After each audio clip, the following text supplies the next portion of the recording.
Hello, I'm Chuck Patton with Chuck's Roast and Patton Coffee Consulting, and today I'm going to talk about the Moccamaster grinder. Now, as some of you may remember, I did a grinder review a few weeks ago on the Baratza Forte and the Timemore 78, and as is the theme for some of these reviews, I like to review coffee equipment that's maybe priced a little bit more affordably than the super high-end models, but equipment that does a great job, or a job that's comparable to super high-end. And both the Forte and the Timemore, fall into that great performance with a slightly more affordable price. However, they both come in at around $1,000. This little grinder here comes in at $340. So this is what we'd call more of a budget-friendly Burr grinder. And a lot of Burr grinders you can find on the market kind of between $100 and $300. This is definitely kind of in that range, something under $400.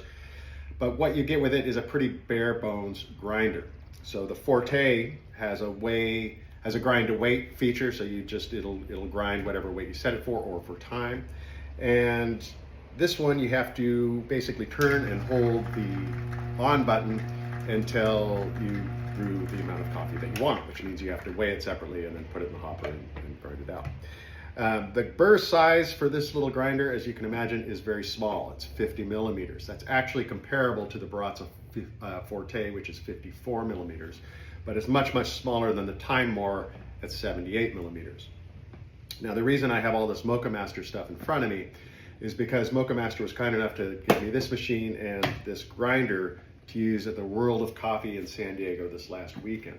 Now, I was at the Gießen booth all 3 days and I was brewing a ton of coffee.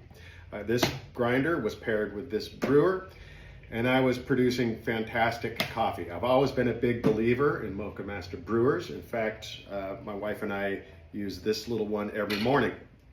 But this was my first experience with the grinder, and I must say, over the course of really a high intensity workout all 3 days at the booth this weekend, this grinder was certainly up to the task. I was very happy with the product I was getting. We were also doing pour overs at the booth.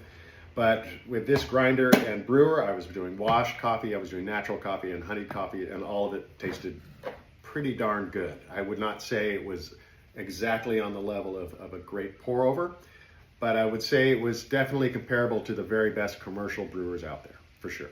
I don't have a problem saying that. This morning, I decided to test this little guy on this brewer, on the single cup brewer. And as you can see, I used the Kalita, a small Kalita filter instead of the Melita. I prefer the Kalita profile on this brewer a little bit more. And I compared the grind. I was using a geisha, and I ground it on this little unit, and I ground it on the Timemore unit.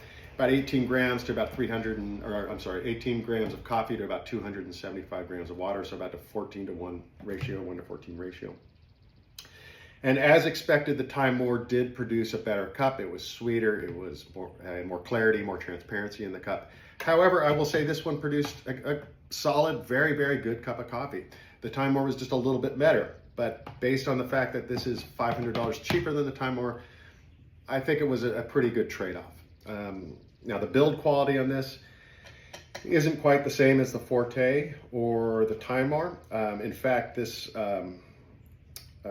hopper here is a little bit loose, but it got a ton of work this weekend, and these aren't really built for a commercial level environment that was the World of Coffee, where we had hundreds of people coming up to our booth every day. I would say it's well built for 1 or 2 uses a morning, every morning, and it'll last for years. It's pretty solid. There's not a lot that can go wrong with it.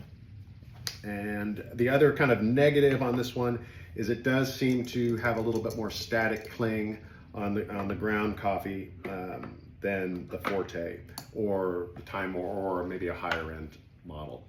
But if you can live with those issues, I think this is a good option for something under $400. And if you have any questions, let me know, and I'd be happy to answer them. Thank you very much, and have a great weekend. Bye-bye.